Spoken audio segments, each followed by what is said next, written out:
Hello, everyone. Yeah, still working on my phone, still working on some of these audio levels, trying to make sure it is all good for you. Just taking a quick peek right here. Actually, we're going to do something else with audio so we don't get any echoes in there. What do you know? Is it working? Yeah, I think it is.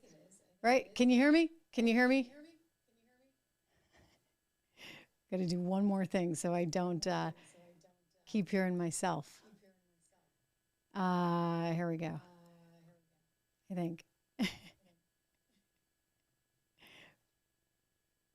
There, did that work? No. I'm still hearing all kinds of echo. All right, well, anyway, I see you guys, and I appreciate that you have been so forthcoming in your analysis of some of our tech stuff. I'm just talking to my producers here. Let's see if they have any ideas, because I am hearing myself loud and clear, and I don't know why. Drew, you get any ideas? We'll check the... Why am I hearing myself? It's like hearing in stereo in 3D. See, you know it's live now, because I would never allow these kind of things to happen. I think if I mute myself, I'm muting myself. I am muted. Maybe I need to mute. You see, I needed to mute. You learn something new every day. I needed to mute the control room. Wow. I think that was it. All right, so when this comes out on the audio version on Apple Podcasts, you guys, guess what? That'll all be gone. We're going to cut all that out. So that's how you really know you're in on the ground floor, because, and that's how I know you really like me, because you're willing to deal with all that. You want to talk raw. You want to talk authenticity. That's what we get these days. I'll tell you, Fox News has nothing on us, right?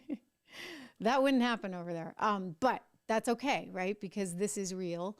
And I think that that's one of the main differentiating factors, right, in all of this, as we talk about streaming and the changes in media nowadays, and sort of peeling back those layers and seeing behind the curtain, and being kind of one, right, together with you guys. And you're kind of, as I said, you're really and truly in on the ground floor in a way that is unusual. But I just want to pull up your comments again, because I love seeing all of that. And we are going to get this show started, I promise, because we have a lot to talk about, and we got to get through what happened last night. What did you guys think about that debate? I kind of wonder why we keep doing these things. Like, why are we, I mean, you know, look, I love everyone over at News Nation, and there's a great group there. But I will say this, it's really kind of getting to the point where I think we're doing a little bit more harm than good. Anyway, good to have all of you guys here. I'm looking at, you guys were hearing the echo too. Did we get rid of the echo? I love it. Thank you, Martin. You're saying mute the speakers, etc. This is great. You guys are the best. Really, I mean that. Really, really, really the best. All right, we do have a lot to talk about, and I'm going to go back out to some of your comments, etc., because this is a busy day, and we have just a giant you-know-what show that went down last night. If you were watching, again, helped to put that little network on the air in a pretty decent way, I think. But I don't think this is good for the Republican Party. I don't think it's good for Donald Trump. I don't think what happened the other night at Fox was very good for Donald Trump. And I start to say, okay, look, I know you guys don't like him. I know that the establishment is like anybody but Trump. I know that the Republican sort of party overall would prefer the likes of Nikki Haley. I mean, the money was on Ron DeSantis. I could have told him that wasn't going anywhere, but some people needed to figure that out for themselves. Clearly, Ron is not the candidate they thought he was, and now they're like, okay, it's Nikki. I've said all along, the problem with Nikki is that you don't really know who Nikki is. She's kind of whatever you need her to be. Well, they like that, right? The establishment likes that. They want candidates who will be whatever they need them to be in any given moment because, well, that's the way the world works, right? And everybody apparently, I mean, according to the allegations, just ask Hunter and Joe, right? Everybody apparently is for sale in some way, shape, or form. Well, a lot of bad stuff came out last night. I don't think it made anybody look good, including Donald Trump, but certainly not Nikki Haley, certainly not Chris Christie, certainly not anybody on that stage. There weren't that many of them, right? DeSantis, like, he's kind of an afterthought at this point. People are saying, oh, well, he won. I'm like, I I don't think so. I think that it was a little easier for him because people were not gunning for him. I mean, you think about Megyn Kelly's question to DeSantis, which was effectively like, why are you still in this, buddy? She was really nice. She was very, very nice. I mean, very nice. But she was not so nice with Christie. We're going to play that for you. It was an important and obvious question to ask. And actually, every single one of them on the stage should ask that. Let me ask the GOP right now, why are we going through all this charade? It's very, very clear. You look at poll after poll after poll after poll. People want Trump. So unless you got an alternative, guys, at some point you're going to have to just make a decision. You either want Biden or you want Trump. And if you want to win, you're going to have to go with the candidate who's topping the Republican ticket right now. I mean, I hate to be just such a realist here. Anyway, this was not good. It started off with Vivek. I've known Vivek not extremely well. I mean, just enough to have heard him speak and I've had him on the show a few times, and I've been certainly impressed by his intellect. What I would say about him is he needs to calm down. He needs to have a little bit more of a sense of humor and be a little bit more self-deprecating, and maybe eventually he'll get there. But he asked Nikki Haley something, and you could just see, like you could see it in her face. I want to show you this clip because he's talking to her about geography in eastern Ukraine. And here's the reality. And he asked if she can name an eastern province in Ukraine. I don't think anybody could here. Like maybe I do have one very, very, very sort of very smart child who has, I think at this point, memorized the entire globe. And maybe she could. But other than that, like, I don't think anybody, unless you're from Ukraine or from that region, is going to be able to name a region. All that said, maybe they should, right? Maybe we should expect more from our leaders. But you can just see the look on her face. I want to cut to the clip. Here is Vivek totally attacking Nikki Haley. He attacked her in more ways than one, but on this particular geography question, listen in. Foreign policy experience is not the same as foreign policy wisdom. I want everybody at home to note that I was the first person to say we need a reasonable peace deal in Ukraine. Now a lot of the neocons are quietly coming along to that position, with the exceptions of Nikki Haley and Joe Biden, who still support this, what I believe is pointless war in Ukraine. And I think those with foreign policy experience, one thing that Joe Biden and Nikki Haley have in common is that neither of them could even state for you 3 provinces in eastern Ukraine that they want to send our troops to actually fight for. Look at that. This is what I want people to understand. These people have, I mean, she has no idea what the hell the names of those provinces are, but she wants to send our sons and daughters and our troops and our military equipment to go fight it. So reject this myth that they've been selling you, that somebody had a cup of coffee stint at the UN and then makes $8 million after, has real foreign policy experience. It takes an outsider to see this through. Look at the blank expression. She doesn't know the names of the provinces that she wants to actually fight for. And there's her puppet masters right there, the donors right there that are playing her like the puppet master. Okay, so, wow, did you see the look on her face? Here's the problem with that. And, you know, look, I've had years of television experience. So, unfortunately, sometimes that's what politics gets reduced to, right? I mean, years of experience, yet not on the tech front, clearly. And by the way, this technology is so new. It's so new. It's amazing, right? Like, I can't even believe I get a wonderful, amazing producer in Florida, and we're like figuring out how to bootstrap this. I feel like Elon Musk with like satellites in space here trying to do this anyway. So I say this only because, yes, I've been in TV a long time, not on the tech side though.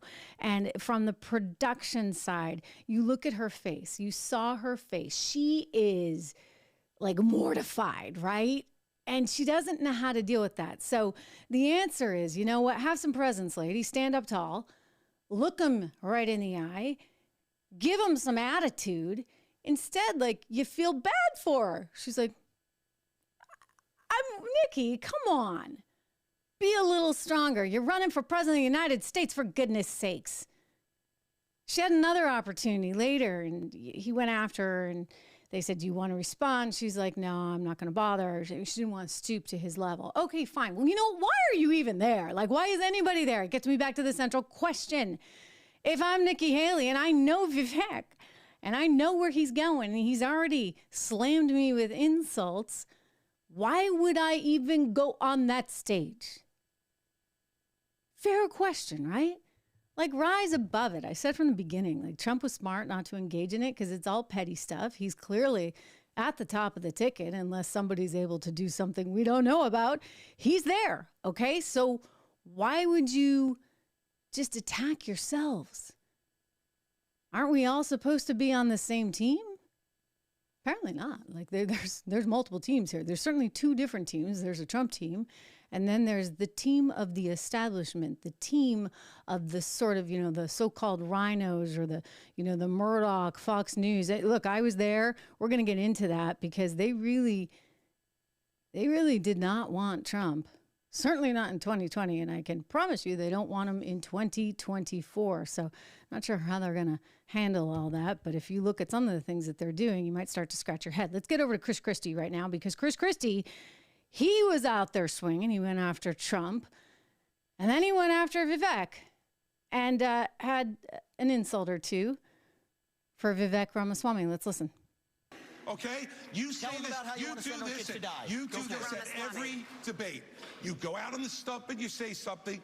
All of us see it on video. We confront you on the debate stage. You say you didn't say it, and then you back away. And I want to say exactly what I said, Chris. I'm not done yet. Well, this now is look. This is nonsense. This man is spewing. This man is spewing nonsense. Let me tell you something. This is the fourth debate. The fourth debate that you would be voted in the first 20 minutes as the most obnoxious blowhard in America. So shut up for their line. Okay. There you go. I mean, so that's what you call fireworks. Have we gotten those ratings in yet? I don't even know as they are rated at that particular network just yet, because they're small and they're just starting out. But that was actually pretty funny. I mean, it was wild. I had friends. I did not, by the way. In fairness, I watched it all after the fact. I was tired. I'm like, okay, it's late. I've had enough politics for one day. But my phone was blowing up. People were like, this is crazy. This is bizarre.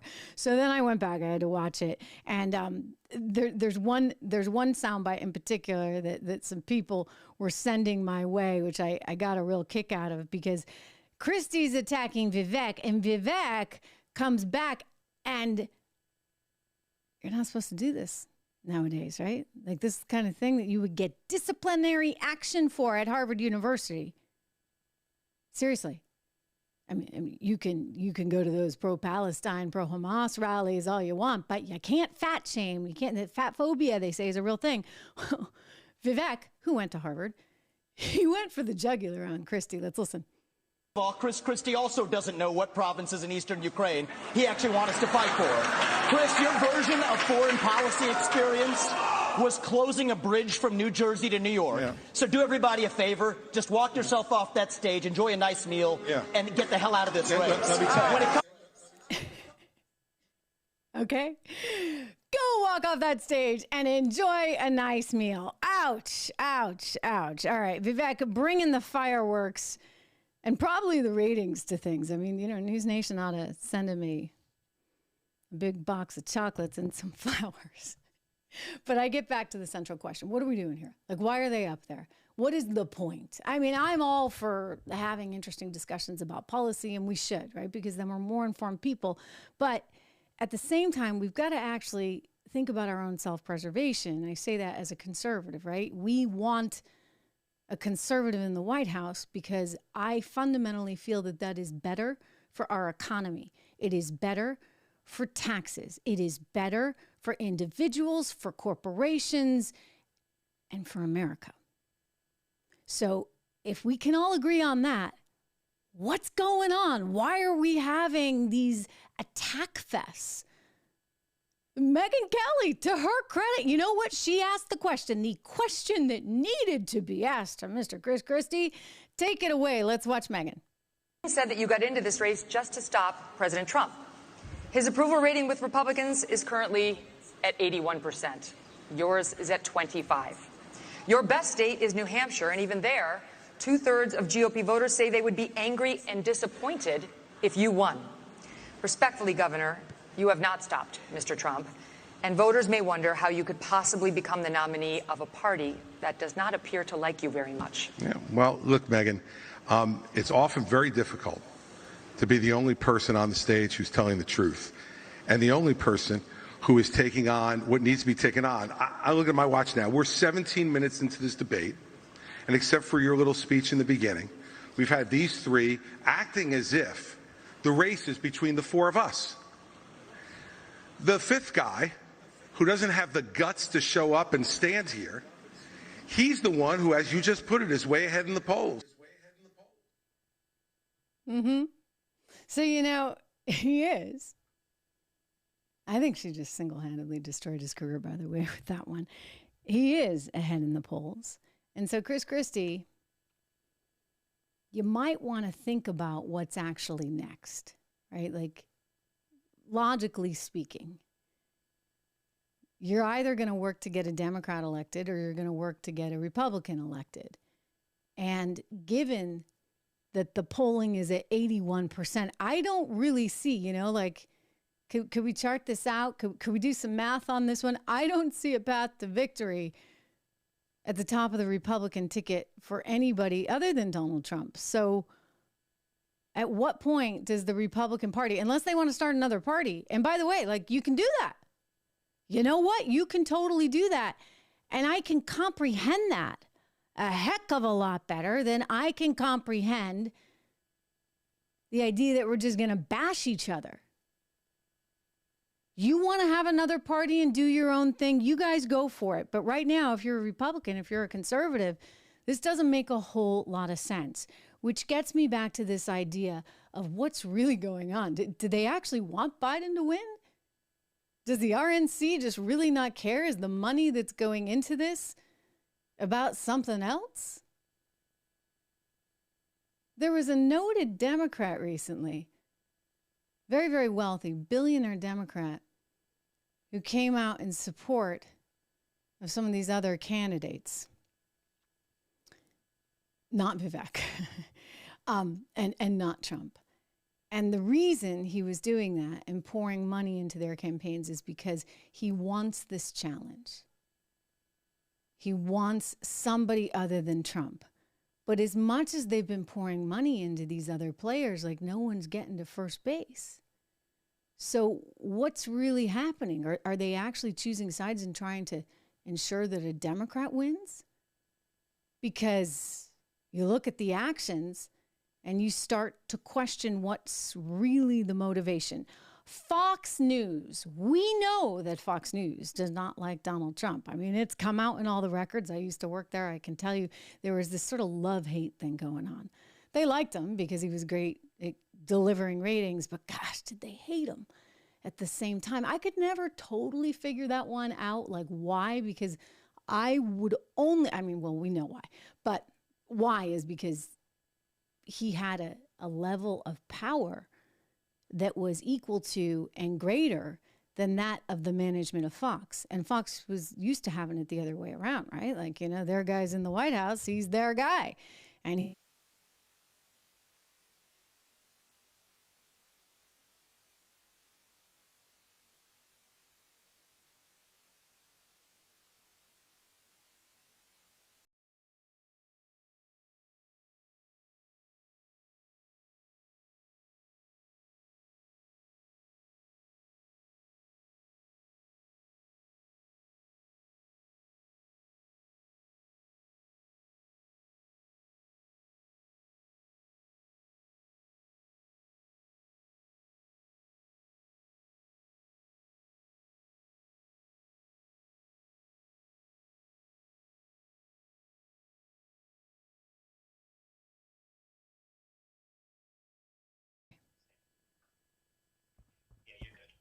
okay. You're good. All right.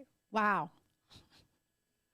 You know, not that one's a conspiracy theorist or anything, but as soon as I started talking about how some people don't want Donald Trump to actually make it to the White House, what do you know? The cameras go down, everything. There's a power surge, and I'm back. I'm always back. Hey, guys, it's good to have you here. We were just talking about what a sort of insane environment we're living in which all of these Republicans now are just attacking themselves and they're attacking Donald Trump. And you've got a situation in which the most dominant player in the conservative media realm, which is Fox News, doesn't like the candidate that is most likely, barring any unforeseen circumstances, going to be topping the ticket in 2024. Now, why wouldn't Fox News like Donald Trump? Might have something to do with most of these candidates are very manageable, right? The smart money puts their money on one horse and they're like, you know, he or maybe she makes it all the way to the White House and then does what we want or expect them to do.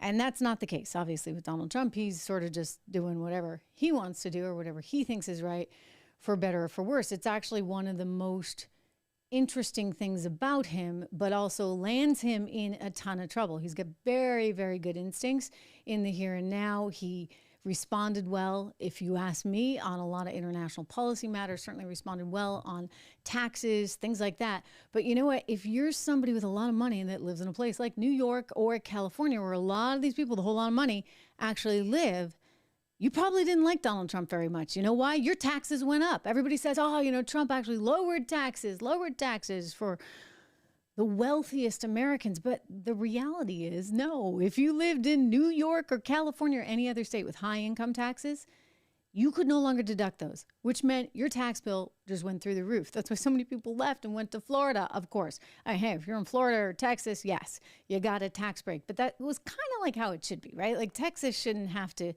sort of float all these other states. I mean, how's that fair to New Hampshire? In New York, you get to write it off, your state income tax. Well, he ended that. So there were a lot of policies that I think made a lot of people very, very mad, and they couldn't sort of put him in a box and say, stay there and do what we want. And so if you're the Murdochs and you've always had the ability, certainly with the conservative candidates, to do that, now you're kind of like, wait a second, what are we getting? And we don't want to get that again. I mean, they didn't want him in 2020. I remember working there, and there would always be this debate. Are we going to take the Trump rally or are we going to not take the Trump rally? And I'm like, well, you know, he's running for president. He's got a rally. People tend to like to see it. It's news. Like, why wouldn't you take the rally, right? I remember one time, this was nuts. We were told we were going to take the rally. So we're like, oh, okay, we don't really have a show. You know, we'll just go on and do this, that, and the other. Turns out, 2 minutes before air, they said, you can't take the rally. So at that point, you know, I'm on air. I don't have time to like ask or, well, why can't we take the rally? Like the edicts come down from on high. You cannot take the Trump rally. All right. So we just improvised right on the spot. It's like, okay, go get that element, that element, that element. Like literally constructing the show in the commercial. It was actually a ton of fun. It might have been one of the most fun shows I ever did because it wasn't scripted. Other than these, I mean, these are clearly a lot of fun because you never know what's going to happen. I mean, the camera could just completely go off. The audio could go off. You never know, right? I kind of like that. I kind of like that. Anyway, love seeing all you guys here.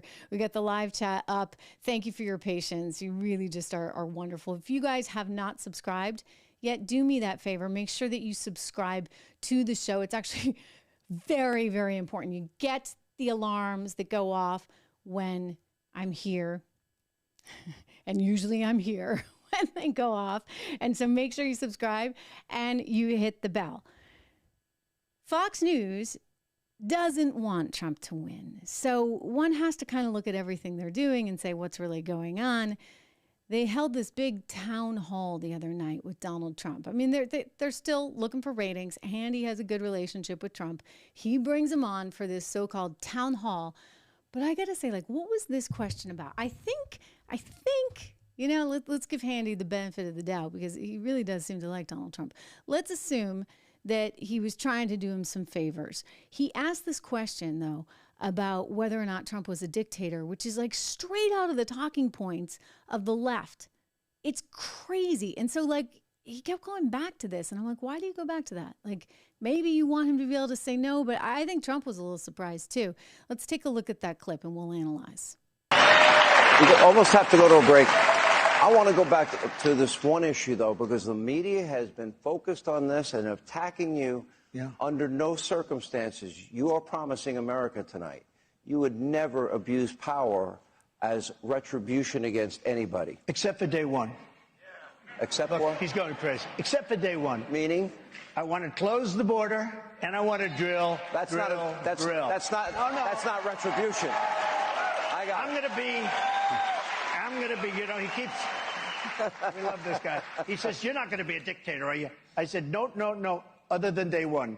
We're closing the border, and we're drilling. After that, I'm not a dictator. So that sounds to me like you're going back to the policies when you were president. So, in other words, I think he's sort of making the point that, yeah, I'd be a dictator for a day, right? I'd do it for a day. And I'd make sure the border got fixed. I'd make sure we got the drilling situation all up and running. Hey, look, it's, and you know what? I'm getting this darn feedback again. It tells me that we probably need to mute our feed, right? That's the idea, I think. But we'll just tell our team in Florida, if you can mute this, that would be a really good thing. All right? Let's see. Can that be done? I'm going to mute you guys. Voila. Well, this is interesting. This is very interesting today. Anyway, so the border. He wants to shut down the border. He wants to drill, and that would make him a dictator. I mean, he's sort of joking around. I think he threatened to put Hannity in jail for a day. Well,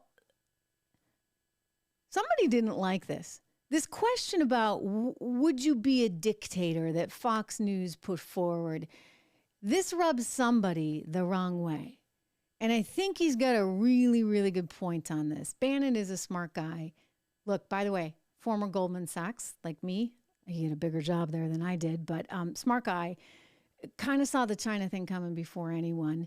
I realize there's a lot of people that do not like him at all, and he's got certainly a ton of detractors, but he understands politics, and I think his response was pretty darn fascinating. I want to share this clip with you. So this is Steve Bannon reacting to Hannity asking that dictator question, which we're all like, you know, because it's the left's talking points.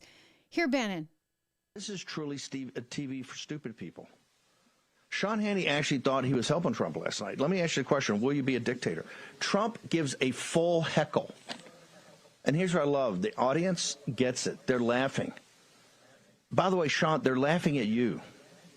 They're laughing at the stupid, ridiculous question. Of course Trump's not a dictator. It's absurd on the face of even to ask that question that Morning Joe and those guys can cut the clips on shows you're an idiot. And we don't have time for idiots, bro.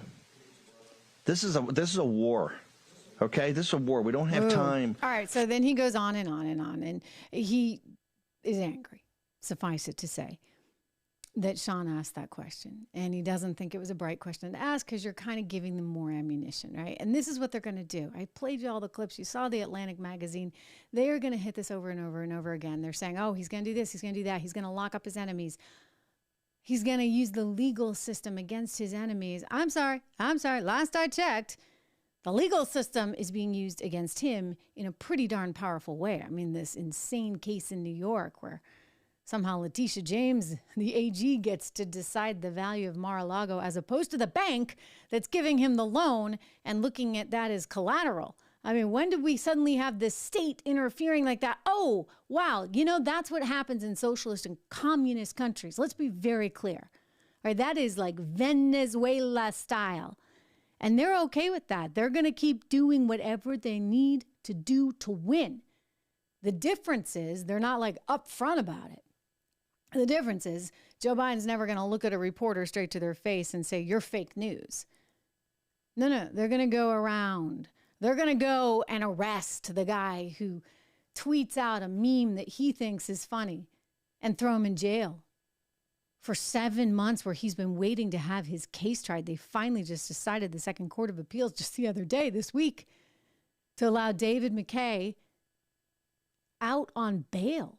But he's still being tried for this. I mean, come on. They're going to say, you know what? We're going to shut you down because we don't like your viewpoint. And that's pretty darn scary. So when you dictator and dictatorships, I would just suggest everybody take a really close look at what's actually happening in the here and now. So there's a lot at stake right now, a lot at stake in this particular political season.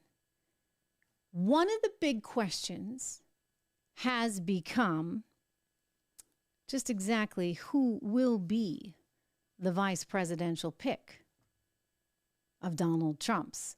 We're going to get to that in a second. But first, I want to get back to the markets. I want to get back to gold prices, and I want to talk about the stock price there at Fox News. So we're looking at gold still upwards of $2,000 an ounce. A reminder that our friends over at LegacyPMInvestments.com are our great sponsors. $2,046 an ounce is the level there today. If you're interested in buying gold or silver, $24 on silver right now, down about 0.4% today. You can give them a ring at 1-866-589-0560, 1-866-589-0560. Oil trading a little bit higher at nearly $70. You're going to market that closed higher right across the board.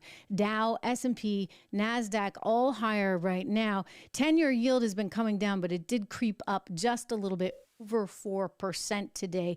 I do want to take a look at the stock price on Fox shares, BE shares, because that's sort of what is the public float. The family owns a lot of the A.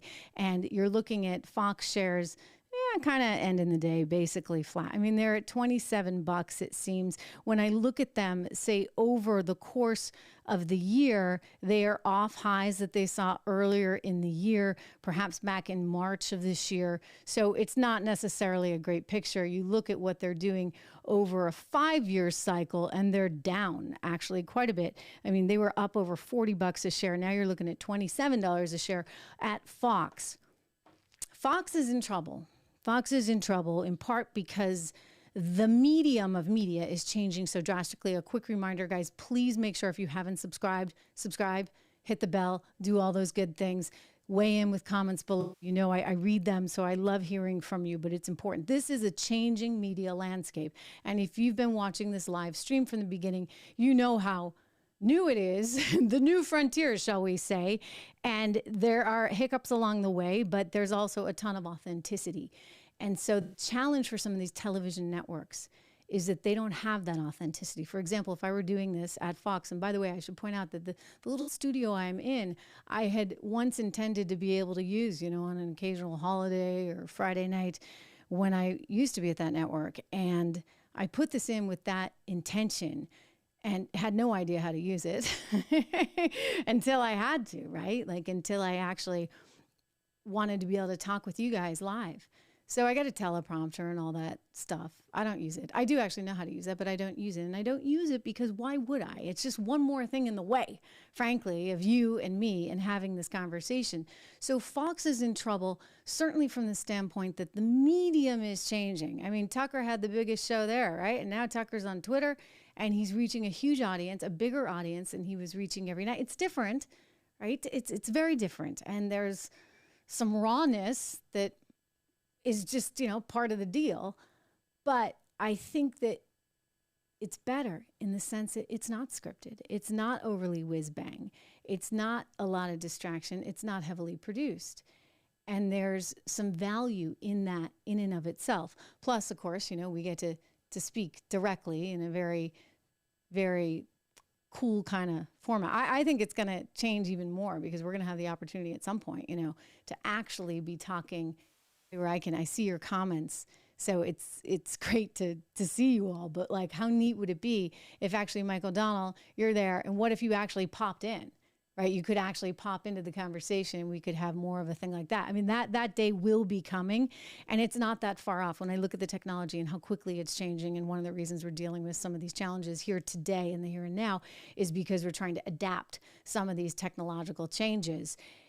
We're doing that, right, in real time, and you guys are part of it. Fox, on the other hand, like every media company, is kind of stuck in the year, I don't know, 2005? What do you think? It's very different. I mean, it used to be that you could only go to one of the big three networks. My dream when I first got into this business was to be a network correspondent. That sounded really, you know, spiffy. And so I became a network correspondent. Not so spiffy. Not so spiffy. I'm like the one that they call the hurricane coming into Timbuktu, and they wake you up at 4 a.m. and you have a bag right near your bed and you take off and you're gone for 6 weeks on the road covering some hurricane or some other big story. So I've been there, done that. Not so spiffy in that, again, you want to talk contrived. You want to talk about news that's very formulaic.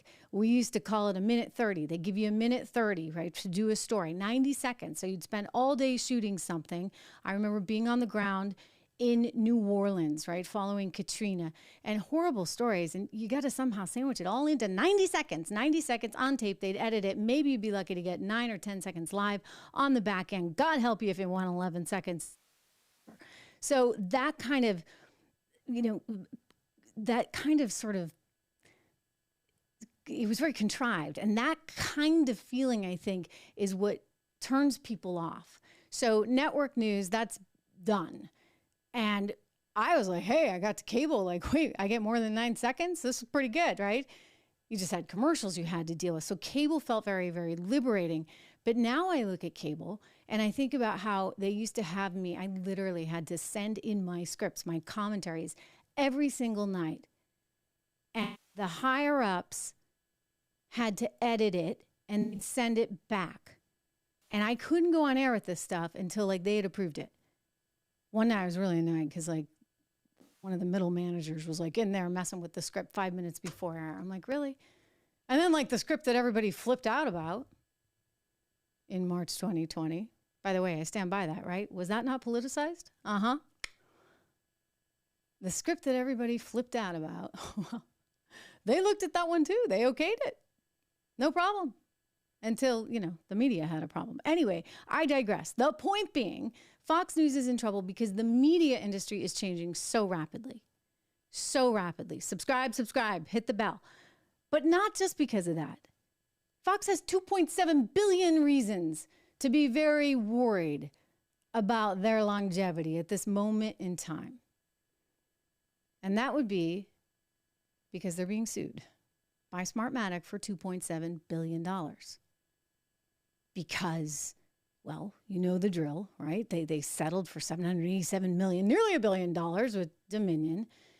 Weird thing to settle, right? Because if you actually are standing by this defense of the First Amendment and your reporters are just doing their job, which I think a lot of them were. I think a lot of them believed what was coming in and they were trying to analyze it in real time. And sometimes getting to the truth in real time can be a little bit ugly. So they believed that they were doing the right thing, or some of them did, but not all of them, right? And you had management, apparently, that didn't always think that this was the right thing. And so, I'll tell you, the company had a leg to stand on. It did, because you don't, as a journalist, go out there and malign a company knowingly just for the sake of ratings. I mean, that's just sort of fundamentally wrong. And they took that company effectively down in the process, not just Dominion, but also Smartmatic.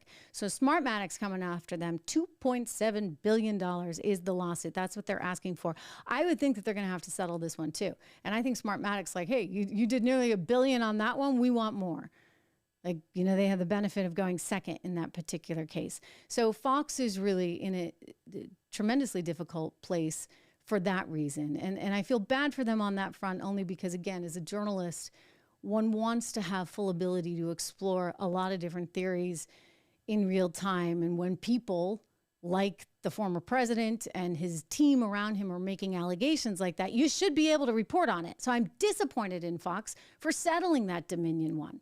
It really sets a bad precedent, frankly, for every other journalist. And I don't know how they're going to talk their way out of the $2.7 billion lawsuit with Smartmatic after they just settled the first one with Dominion. So they got all this pressure, right? They got all this pressure on them. And as a result, probably, really, definitely don't want Trump winning in 2024. They really don't. Anyway, turning to another story. This is another person they don't want to see in the White House. Melania Trump apparently has a first choice pick for her husband's vice president. This is very interesting to me. Drum roll, please, right? Like if we have a drum roll, I don't know if we have a drum roll. I may be pushing it here, but if we have a drum roll, this is the time for it, right? Melania Trump wants someone very specific, according to Politico. So you guys read Politico? Forgive me. Axios. What am I saying? Getting my political sites confused. No offense to either of you guys. Anyway, here you go. This is interesting. It's Tucker. Melania Trump is apparently an advocate. I can see this, by the way. I can totally see this. An advocate for picking Tucker Carlson. Because she thinks, and I'm quoting here from Axios, that Carlson would make a powerful onstage extension of her husband. This is according to a source that's close to Trump and spoke to Axios. The former First Lady has made few campaign appearances this time around, but a Trump-Carlson ticket might encourage her to hit the trail. Oh, that's interesting. You know, I can kind of see it. I've cautioned before only because, you know what, I come from the television world and I know what it's like to have two big egos on one set. You know, like those co-hosted shows that they look like they're getting along, but not always. And then I thought about it some more. First of all, Tucker's very smart. I know not everybody agrees with him on everything, and you know, some people get a little annoyed by the laugh or whatever, but I can tell you this, he's a smart guy and he's thinking about things in different ways, and I think that's helpful. I think the other thing that's really helpful is, like Trump, he understands the media and he understands where they're going to go and how to basically get ahead of them in the process while doing so. So I think that would be a tremendous advantage for the Trump ticket. It's a question of, is Trump really okay with like all the oxygen getting sucked out of the room? I mean, the two of them together, right? I think he actually might be. I think Melania would know that better than anyone, right? And she just perhaps wants him to win and wants him to be surrounded by smart people. Say whatever you want about Tucker. And you know what? He and I have not agreed on everything. I'll be very open about that. I mean, sometimes we'd have our shows. I had the unfortunate time slot of being on the redheaded stepchild network over on Fox Business at 8 o'clock, opposite the big kahuna network with Tucker there. He was always very gracious, and I've met him a few times over my career, and I used to go on his show prior to me having the 8 o'clock. And I would just come away with this, like, regardless of what you think about him, regardless of maybe sometimes he and I differed on various viewpoints, I give him a ton of credit for being very smart and being very plugged in. And I think this is what Melania is recognizing. Now, would he do it? Would he? Well, that came up actually on another show hosted by Roseanne Barr. I've played this for you before, but let's take another look, because you know what? He doesn't say no. First of all, on the crazy train there, how do you feel about Trump saying he would consider you for vice president? Oh, gosh, I don't know. I put that in the category of asteroids striking the Earth. Good or bad, it's so far outside of my control that I'm flattered. Yeah, it is flattering, isn't it? For sure. But I mean, it's hard to, I've never been in politics. Would you ever do it? Would I accept? Yeah, if you really asked think you. about that. I mean, I spent my whole life looking at politicians and commenting on them and passing judgment on them. And I've never run for room mother, and so the idea of that is so far from anything I've ever done. It's kind of hard even to imagine. What do you think? I certainly support Trump. You know what? Again, he did not say no. So, would he do it? Is this just PR? Is it PR for both of them? It could be. But interesting that allegedly, reportedly, according to Axios, if you believe their sources, apparently Melania might be okay with it. Again, perhaps she's recognizing that her husband's going to need some really sharp elbows, but not just sharp elbows, some stuff going on, from here to here. This was always my challenge. When Trump was first running, I remember back in 2015, 2016, and the day after he came down the escalator, I was like, are there any smart people that are surrounding him? He was kind of running the whole show, and eventually he did collect some really good people, including my former co-host, Larry Kudlow, who was there in the Oval Office planning a lot of the economic policy. His economic advisor, Steve Moore, really, really, really smart people. And it's one of the reasons why he had such good economic policy. But these were things that he intuitively got, right? He understood a lot of these things. And I think made sure that even if he didn't do the research, right? Like he wasn't reading the deep state files, but he went out of his way to understand these issues in a way that was very instinctive. And so the complaint from deep state would be, well, he didn't read the files. He didn't, we had all this briefing information. He wasn't really interested because he kind of just simplified things. He simplified things, and the more he simplified it, it kind of drove everybody all around the world kind of crazy. So deep state, Fox News, even Kim Jong-un. The other day he was doing a rally. I told you Fox doesn't like him, right? He was doing this rally, and he got into the Kim Jong-un stuff, and they cut away almost instantaneously because apparently he had said something about the election earlier on, I guess. They cut away and went to Ron DeSantis, their favorite guy. Let's take a look at that one.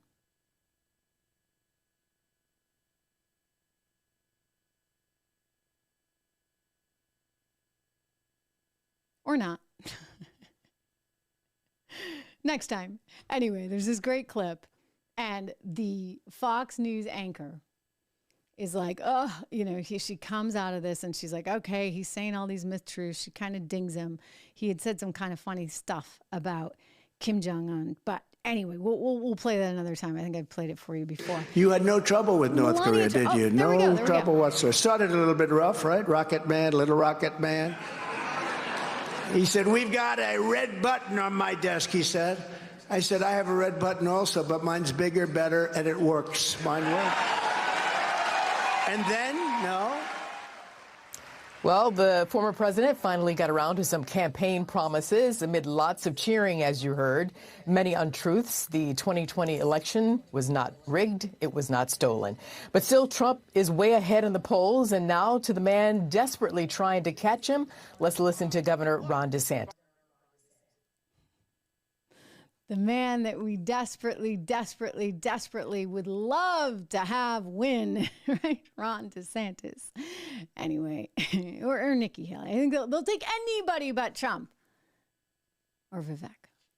Vivek has somehow landed himself. But these guys, they had their own money. Think about that. What does that mean? When you have your own money, it means you don't have to be beholden to all those billionaires. I kind of like that. I think like all politicians ought to kind of have their own center. Not be beholden to this big money, because the big money is the one that is calling all the shots. I mean, you think about what's happening right now. Look at Ukraine.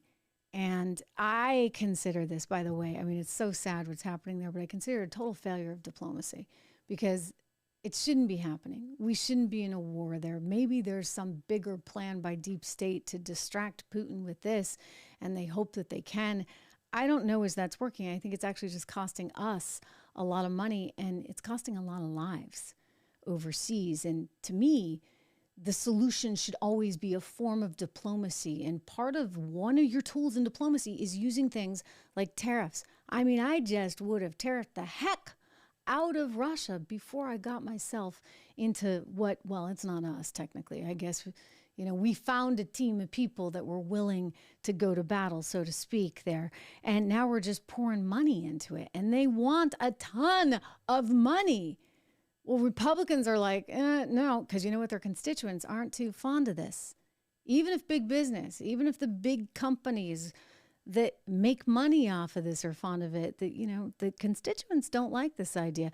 Let's go to Chris Coons here, a politician on CNBC just the other day, pushing for all this money that they want. I just want you to hear these numbers because I'll tell you this, they are staggering.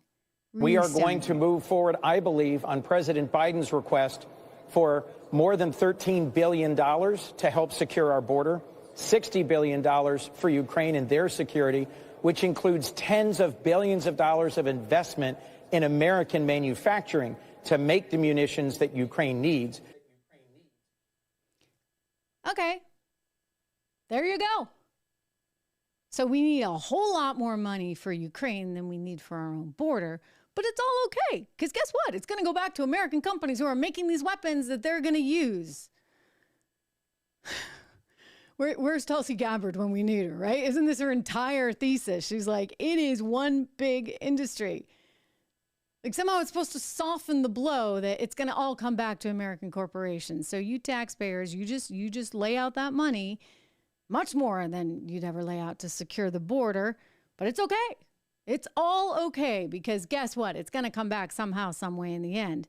Meanwhile, you look at a country that really needs us, our historic ally, Israel. And because of political reasons, right? Joe's too worried about what the extremists on the left are going to say when he tries to defend Israel, who needs and deserves defending, too worried about what it's going to mean at the voting booths. Meanwhile, this Shalata, she said at the OMB, opposite of the management of the budget there, she went on to CNN the other day. She cannot understand why nobody's like way out in front of this whole Ukraine thing, why people are even questioning that we want to spend this kind of taxpayer money. Listen to her. We're always willing to have a conversation, but I believe Congress has been talking about this long enough, and I'm happy that the question was called. Unfortunately, people who know the stakes, who are supporters of Ukraine, who are supporters of Israel, decided to put politics ahead of our national security interests. And frankly, I remain stunned by that. Okay, she's stunned. How could this be? How could this be? Remember, everyone, make sure that you subscribe. If you haven't, do me that favor, subscribe, leave a comment below, join our chat. I'm going to get out to some of your comments momentarily. But these people are like, well, we should just keep spending money. I'm sorry, what are we? 34 trillion, last I checked, in our level of debt. I mean, this is not sustainable, folks. It is not sustainable in any way, shape, or form, and yet they keep coming back for more. It's like no one can do math. They're talking about this equitable math. Have you guys heard of equitable math? It's like the DEI-friendly version of math. Everybody just, it can feel good about themselves. And if you happen to be a minority, they assume that you're not going to be good at math. So therefore, they just want to put you in the AP classes anyway and give you a rah-rah, and it's a whole new kind of math. So don't worry about it anyway. My theory is they want a whole new kind of math so that nobody can actually figure out how much debt we have. Right? Like nobody can add, nobody can subtract, nobody can multiply. Therefore, nobody knows what $34 trillion and counting really means, or the interest rate associated with it. It's a dumbing down of America.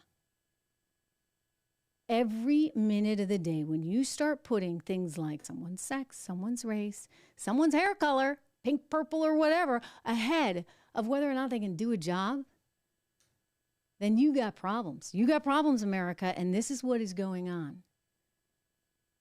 This is what is going on in college campuses all across America. Those college campuses right now that have gotten incredibly disgusting in their rhetoric, extremely anti-Semitic, because somehow they see Israel as an oppressor. And everything is about the colonies. Everything is about colonization, et cetera, et cetera. So this is a weird time. And this DEI, diversity, equity, inclusion, has taken off in such a way that it no longer matters how good you are at anything. It just matters if you kind of check all those boxes. Well, I want to share with you something that a guy named Bill Ackman, very prominent billionaire, just had to all this. He's saying something that people are considering extremely controversial because, well, let me tell you what he had to say first. Let me tell you what he was responding to before we get to Bill Ackman's response. Claudine Gay, the president at Harvard University, along with a couple other presidents of various Ivy League institutions, they were up on Capitol Hill the other day, and wow, they got grilled by Elise Stefanik. It was great, representative out of New York. Take a listen. Ms. Stefanik, you're recognized for 5 minutes. Dr. Gay, a Harvard student calling for the mass murder of African Americans is not protected free speech at Harvard, correct? Our commitment to free speech... It's a yes or no question. Is that corrected? Is that okay for students to call for the mass murder of African Americans at Harvard? Is that protected free speech? Our commitment to free speech It's a yes or no question. Let me ask you this. You are president of Harvard, so I assume you're familiar with the term intifada, correct? I've heard that term, yes. And you understand that the use of the term intifada in the context of the Israeli-Arab conflict is indeed a call for violent armed resistance against the state of Israel, including violence against civilians and the genocide of Jews. Are you aware of that? That type of hateful speech is personally abhorrent to me. And there have been multiple marches at Harvard with students chanting, quote, "There is only one solution, intifada revolution," and, quote, "globalize the intifada." Is that correct? I've heard that thoughtless, reckless, and hateful language on our campus. Yes. So based upon your testimony, you understand that this call for intifada is to commit genocide against the Jewish people in Israel and globally, correct? I will say again, that type of hateful speech. Okay, she's just awful. She's just awful, and I don't want to torture you by listening to more of it, but she just keeps going back to her talking points over and over again. She's trying to somehow defend this poor kid who got, by the way, she's defending the guy that intimidated the Jewish student who's walking across campus and gets just accosted by this group of kids. It was all caught on tape. One of those kids happened to be on Law Review, which used to be a prestigious thing. Now all these law firms are like, we don't want these kids. We don't want any Harvard kids. Understandably so.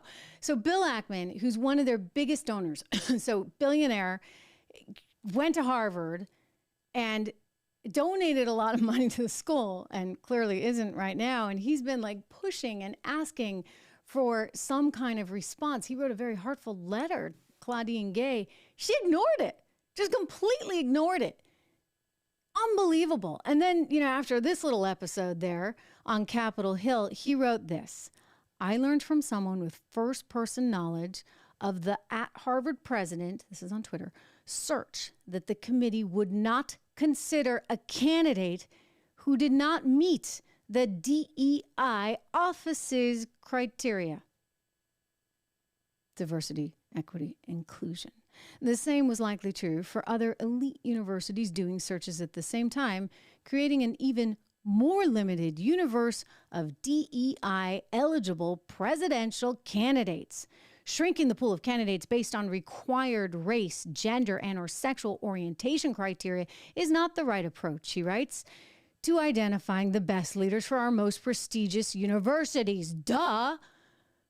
Like, you're narrowing your pool. If you're saying, okay, we only want black women only need apply. Well, there's only so many black women. So are you going to get the best president for your school? What happened to our meritocracy?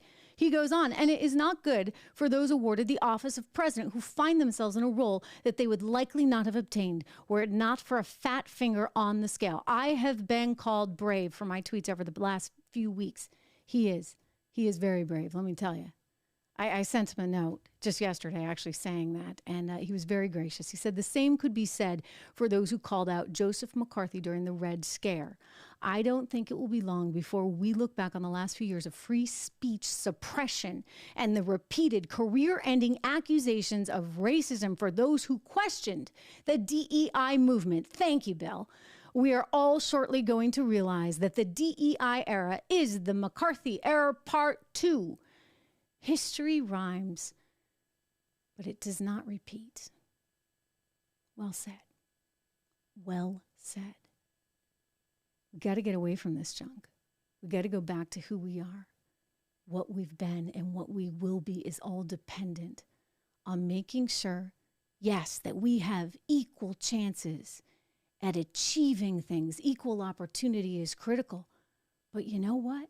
It's not guaranteed. Not in the United States of America. You come here, you work hard, you're bright, you got some intellect, you got some EQ, as they say, emotional intelligence, and you know what? You're off to the races. But don't expect any handouts. Americans have worked too hard to give away anything. We'll help those who can help themselves. And yes, there's a portion of society that will always need something.